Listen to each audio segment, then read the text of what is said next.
हर चमन में आहे हर चमन में अल्लाहू वलाहू। मस्जिद डडर जे काशकोथर जे ॾूणा इलाइक़े में वाक़िअ आहे। हीअ मस्जिद सांगड़ खां उतर तर ॻोठ डडर शरीफ़ में वाक़िअ आहे। हिन मस्जिद जी अहमियत ऐं रुतबो इन ॻाल्हि जे करे आहे त पीर साईं रोज़े धणी हिन मस्जिद वटि पहिरीं दावत दौरान हिन मस्जिद जो संगे बुनियाद पंहिंजे हथनि मुबारक सां रखियो।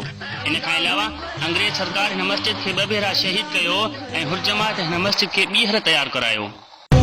फिक्र मोर गेगा ज़िक्र ऐं फिक्र ले उठन खां सवेरा ज़िक्र ऐं फिक्र ले उठन खां सवेरा सुबुह जे सुरने में रोज़ियारो उन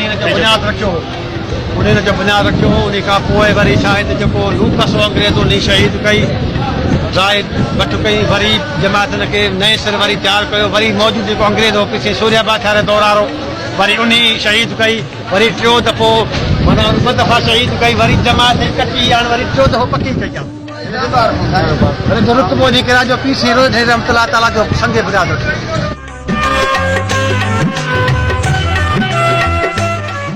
अंग्रेज सरकार हिन मस्जिद खे साड़े ख़त्म करण जी कोशिश कई जंहिं दौरान हिन मस्जिद में मौजूद क़ुरान पाक कुदरती तौर महफूज़ रहियो। हिन मस्जिद ते मस्जिद डडर नालो पवण जा कुझु सबब हिन तरह आहिनि। असल में ये देह हुई डडर शरीफ देह हुई देह जे नाले सां इहा मस्जिद जो नालो डडर शरीफ ऐं भरिसां ढंढ डडर शरीफ जे नाले सां ढंढ आहे वई उन जे हिसाब सां असल में देह जे हिसाब सां